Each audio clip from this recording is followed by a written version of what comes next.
Hello, everyone. Welcome back to the AAS YouTube channel. And this is part of the good stuff. This is part of the great stuff. This is the AAS Journal Author Series. And I am super happy to have Alan Schafter with us today. Hello, Alan. Hi, Frank. How are you doing today? Good. Rested up. Yay! Why would you be rested up? 3-week trip to Eastern Europe. Very cool. October, and that was really cool. So, what cities did you visit there? Warsaw was our home base. Then we went south to Krakow for a while, then down to Bratislava. Cool. Over to Budapest was actually our main destination. We spent most time there. And then we retraced our steps back to Bratislava, back to Krakow, and then back to Warsaw. Very good. And how long was the total trip? 3 weeks. Oh, you're very relaxed. Right.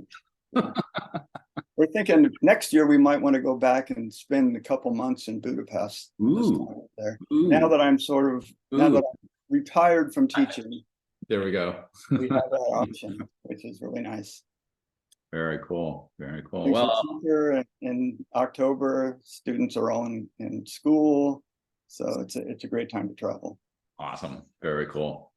And it is November 8th of 2023 as we record this, and I'm here in Phoenix, and we are definitely starting to slide into our fall weather. Still gets pretty toasty, but all good. Which is good in Phoenix. Yes, it is. Brings all the snowbirds down from Canada, you know? Right. Very cool. Good. And Alan, besides being an author and a scientific editor, what do you like to do research on? I mainly work on Novae, and not so much galactic Novae, but Novae in nearby galaxies. Okay. So I study Novae in probably half a dozen galaxies, and been concentrating a lot on M31 over the years. And I'm still doing that. Did a long survey last year, which hasn't been published yet, but I got observations almost every night for like 3 months. Nice. And so we'll see what comes of that.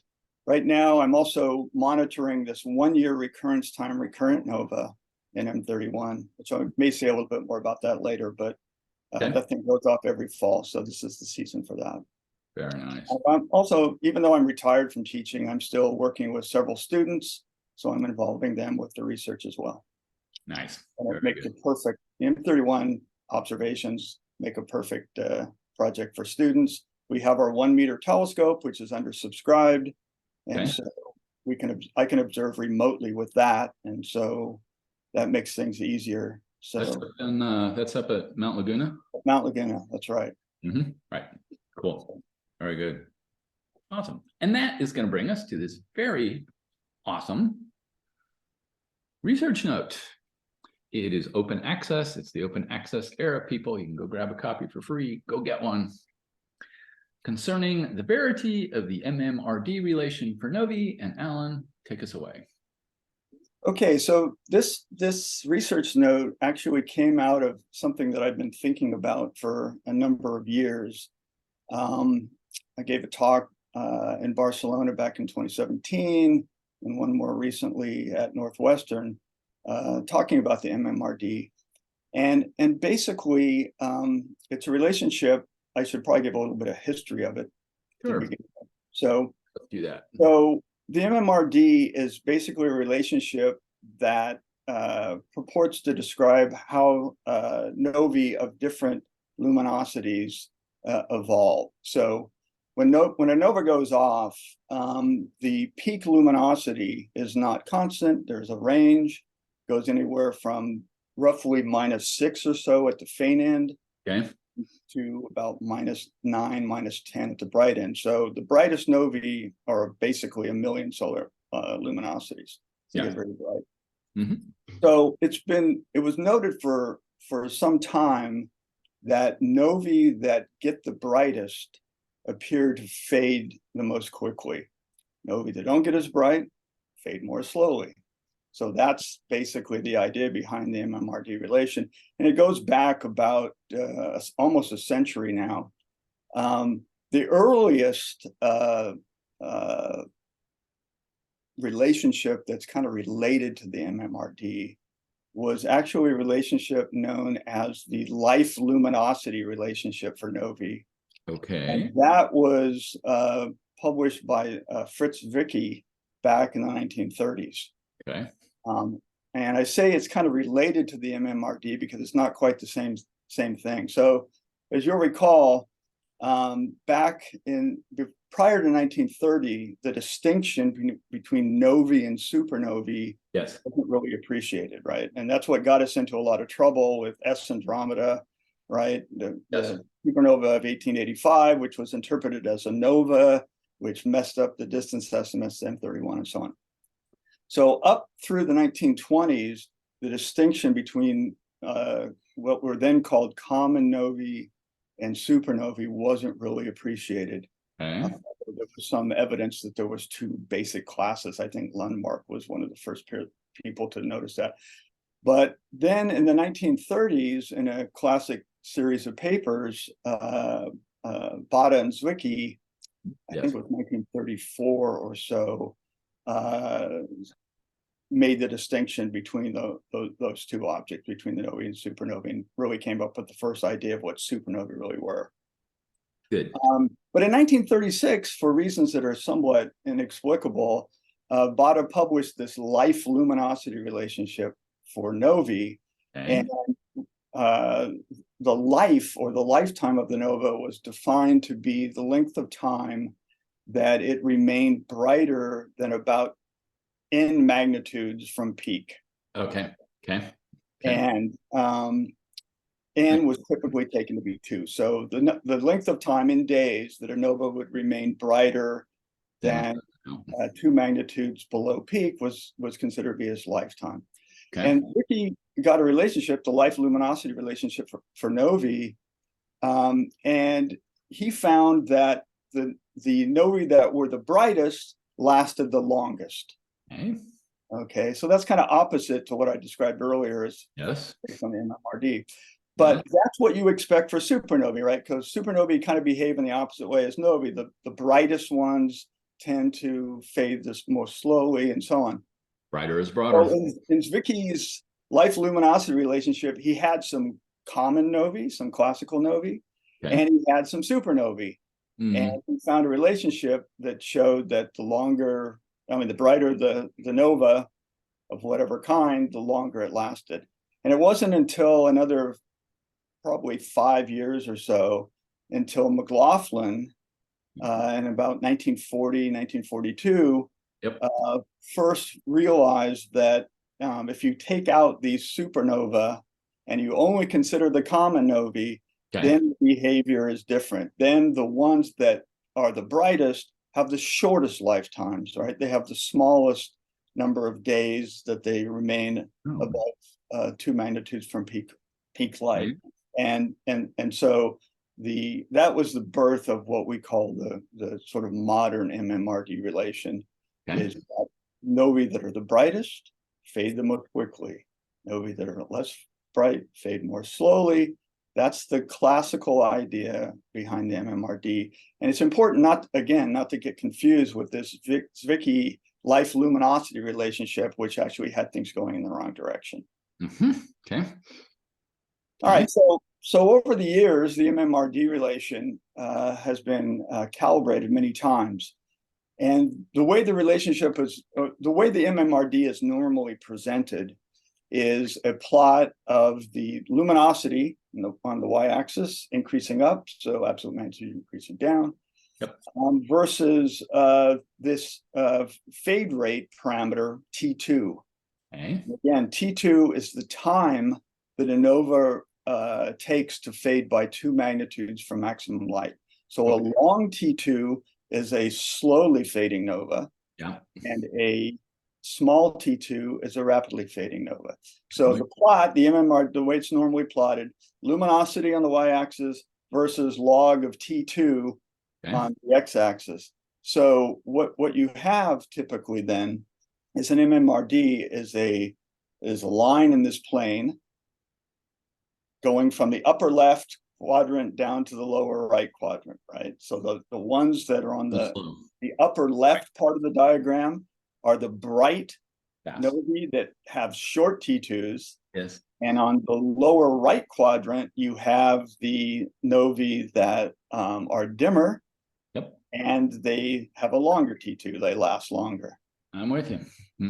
And so that's the MMRD. Now, the MMRD relationship has never been a tight relationship, even from the beginning. There's been a lot of scatter in it. Okay. People that are expecting to see sort of the nova equivalent of the period luminosity relations for Cepheids, for example, are going to be disappointed. There's been a lot of scatter in the relationship. And even though it's been calibrated many times, most recently by Cohen in 1985, and then Downs and Duerbeck, and there's been other calibrations in more recent years, but things changed quite a bit around 2010. And in 2010, Mansi Kaslewal was analyzing some novae from M31. Actually, the data set was obtained with the Palomar transient factory. PTF.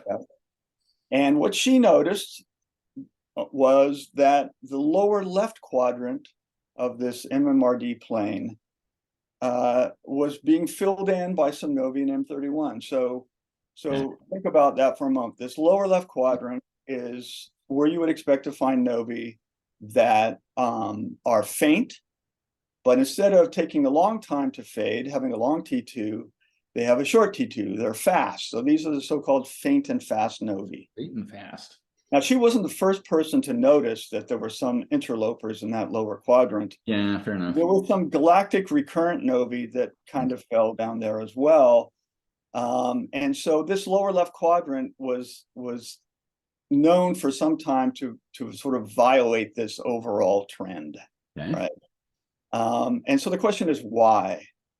And so in order to really understand what's going on, we have to appeal a little bit to sort of, basic nova theory. And try to understand, what kind of photometric behavior should we expect for novae? Okay. So I don't know if you want to go down to the plot before I even get into that, just to show. So this is we should show this. So this is an MMRD. I want to explain a lot more about it later on. So again, on the y-axis, you've got the absolute magnitude with luminosity increasing up. On the x-axis, you have this log of T2. And this diagram is kind of busy, but let's just focus in our attention for the moment on the black dots. And those are novae in our galaxy from a sample that was studied by Downs and Duerbeck in 2000. And they show what, and this dotted line is the best fit through those black dots. And that shows the sort of traditional MMRD relation. So again, the upper left quadrant, which I call Q1 there in the plot, is populated. The lower right quadrant is populated with the dim novae that fade quick, that take a long time to fade. Upper left quadrant populated by the bright novae that have short T2s that fade very quickly. So that's the classical MMRD relationship. What's shown in the lower left quadrant, I'll get to in a moment, are some recurrent novae. Both the blue squares are recurrent novae in our galaxy, and the red diamonds are recurrent novae in M31. Okay, thank you. So I'm kind of giving away the punchline here, but I just wanted to show this MMRD relationship. So the question is, what do you expect from theory? Where should novae lie on a plot like this? So basically the idea is as follows. When you accrete matter onto the surface of a white dwarf in a close binary system, the material builds up on the surface of the white dwarf, and it gets hotter and it gets denser. And if the density of the material reaches and the temperature reach critical values, then you will get thermonuclear reactions in that accreted material. What happens next depends a little bit on the state of that material. So if you accrete material slowly enough, then you don't have as much accretion heating. So the accreted material slowly becomes degenerate. Yes. And so if the material is mostly degenerate at the time the temperatures and densities reach critical values for thermonuclear reactions to take place, then they do so under degenerate conditions, in which case you have energy being released. That causes the temperature to go up. Yep. But because the material is degenerate, the pressure doesn't go up. So the temperature goes up, and that, because the nuclear reaction rates are very temperature sensitive, you get more energy input into that accreted envelope. Temperature goes up more, energy goes up, temperature goes up, until the temperature reaches roughly 1 billion degrees, 10 to the 9 degrees, which is the Fermi temperature of that material. And then the equation of state reverts to that of an ideal gas, but now it's way out of pressure equilibrium. And so at those high temperatures, you have a tremendous overpressure, which blows off that accreted material, and that's a nova eruption. So key to getting a nova eruption is you have to accrete the material under the white dwarf slowly enough so that it becomes degenerate, okay? If you accrete it at too high a rate, which rough number is maybe higher than 10 to the -6 solar masses a year, then it will burn steadily, and you might get something like a super soft source or something like that. Those orders are... If it's below that, then you'll get a nova. So then the question becomes, what's the nova eruption? What causes novae to have different luminosities and different fade rates and so on? And it turns out that the properties of the nova eruption are going to depend most sensitively to first order on the mass of the white dwarf. Yes. So you accrete material under the surface of the white dwarf, and you need to reach a certain critical pressure before you're going to have a thermonuclear runaway occur, assuming, again, you're accreting slowly enough.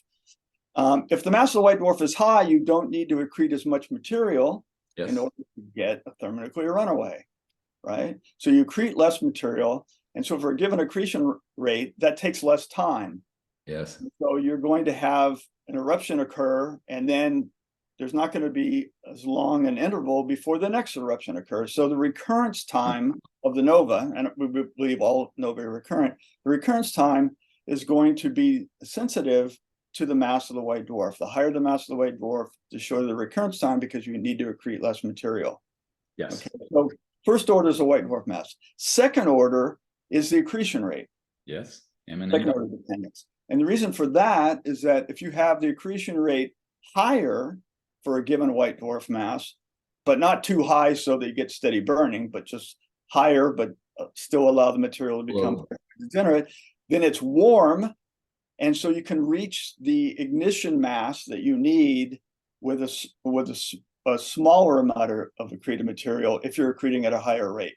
So if you want the nova eruption to go off as quickly as possible and the recurrence time to be as fast as possible, what you want is a high mass white dwarf accreting at a high rate. Yes. But not too high a rate. And since you accrete a relatively small amount of mass, the amount of mass that you're going to eject is going to be relatively small. And so the nova, then the shell will thin out and the photometric evolution will be relatively quick. Yes. And so you will end up with a rapidly evolving nova, but it won't be particularly bright because the accretion rate was relatively high and the material therefore wasn't that electron degenerate. And so the flash is weak. Yes. And so if you have a situation where you have a high mass white dwarf accreting at a high rate, you'll get flashes occurring that are relatively weak. They'll occur frequently. And so you will get faint, but rapidly evolving novae. Those are the ones that you would expect to see in this lower left quadrant. And now you can see why it's primarily the so-called recurrent novae that we see down there. Right. Because what we call, I said before that all novae are recurrent, and this causes a little bit of confusion. We believe that all novae go off more than once. Okay. Right. You can tell that just by the number of novae that go off in a galaxy like M31 or like the Milky Way of order 50 a year, that over the lifetime of the galaxy, you better have novae going off more than once, because there aren't enough white dwarf binaries to explain that. So novae are recurrent, But what we call recurrent novae, so, in a colloquial sense, the so-called recurrent novae, All right.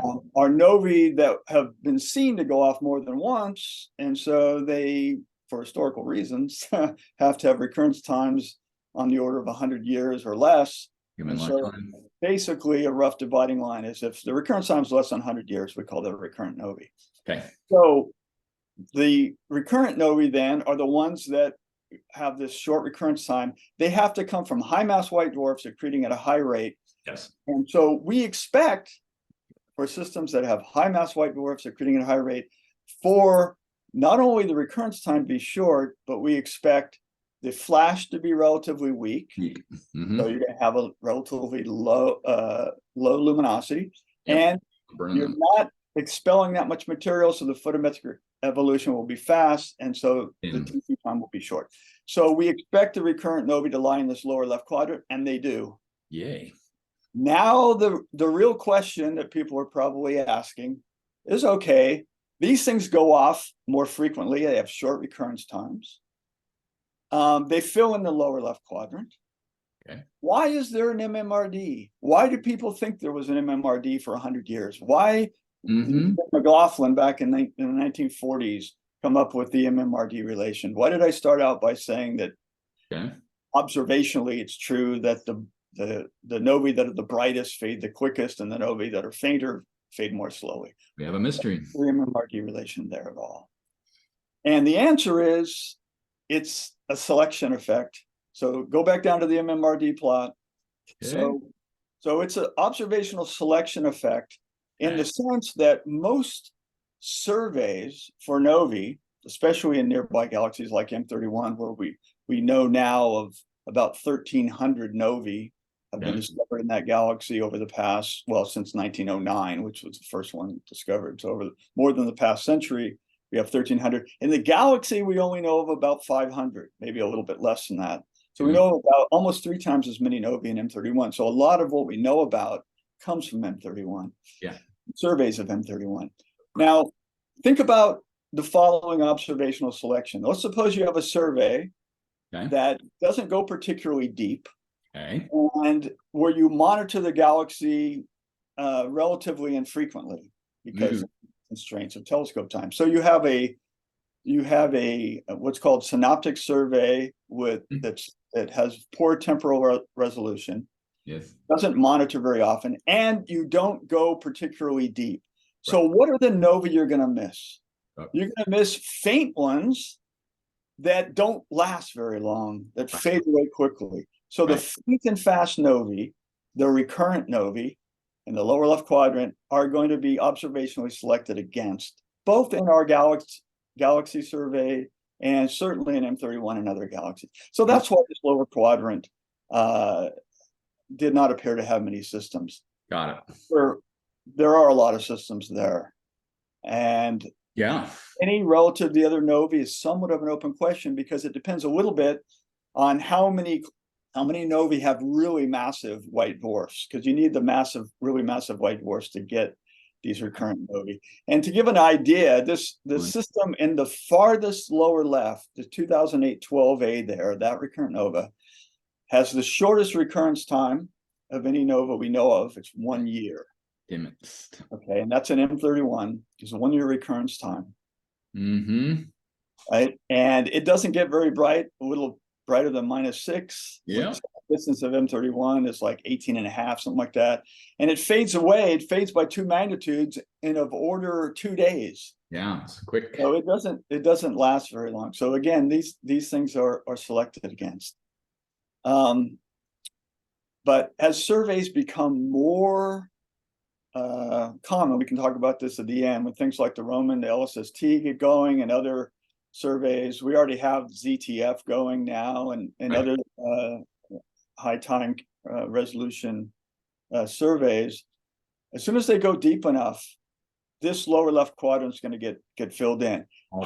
How much it's filled in depends upon how many nova binaries have the massive white dwarfs that you need.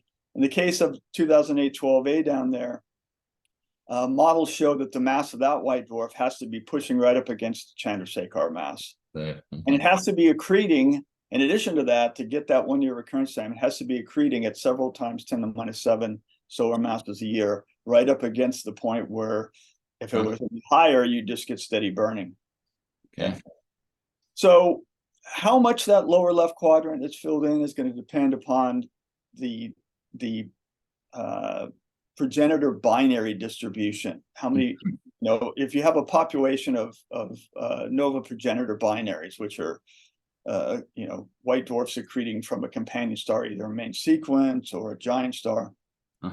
How, what the mass distribution is, white dwarf mass distribution is in those close binaries is going to determine how many of these recurrent nova you have relative to the other systems. Okay. Now you might let's not neglect this upper right quadrant. Yeah, it's kind of there. So what would you expect for novae up there? We don't see any at all. Right. Well, according to nova theory, if you want a nova up there, it's got to be bright. Yep. And it's got to last a long time, right? Yep. It's got to be bright and it has to have a long T2 time. Okay. So what you want there is you want a nova system where the white dwarf mass is relatively low, and it's accreting at a very low rate. Right, because you want a big. Why do you want that? Well, if you have a low mass white dwarf accreting at a low rate, you have to build up a lot of material on the surface of the white dwarf before you'll get a thermonuclear runaway. Right. But when you do get that thermonuclear runaway, because you're accreting so slowly, you're going to get a powerful eruption, a powerful thermonuclear runaway. But they're going to be selected against, not observationally, because when they go off, we'll see them. Yeah, right. They're going to last a long time. But they're selected against just based on the nova model, right? Because the recurrence time, because you have to build up so much material on a low mass white dwarf before you get the thermonuclear runaway, that it's going to take a long, long time. The recurrence time of those novae are going to be really long. So you can think of this MMRD plane that's shown here. The upper right is the long recurrence time, novae, and the lower left, short recurrence time, novae, which are called the recurrent novae. So it's not that a nova couldn't populate that upper right quadrant. It's just that we don't expect many of them. There's one nova that has been observed in M31 that appears to lie in that quadrant, and I didn't show it here because I was just focusing on the recurrent novae, but in subsequent papers we'll be talking about that. In fact, I'm working on a big paper right now on the MMRD relation in M31. Nice. With the two co-authors, by the way, of this research note, which I should mention. So Grace Clark was an undergraduate student here at San Diego State. She just graduated, but she's continuing to work with me. She's analyzing a large sample of nova light curves from M31 that were obtained over the last 15 years or so by the third co-author there, Kamil Hornak. Collaborator. Kamil lives in the Czech Republic. He's an avid, I wouldn't call it, he was for a while an amateur astronomer. He's now getting paid for his services. He works in like I said, in the Czech Republic. He observes M31 all the time.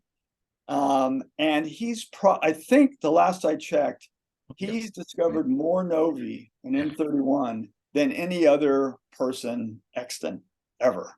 Cool. Okay. So I don't know the exact number, of order 300 or something like that. So he discovered roughly a fifth of all the novae that have been seen to go off in M31. Nice. So he's supplied the data. Grace Clark is helping me analyze the data. So we're going to have a subsequent publication coming down the line talking about a much larger sample of novae than you see in this particular research note. Very cool. Nice. Very cool. So well, I'll ask my questions in a bit, but very good. Alan, thank you for walking us through this awesome research note.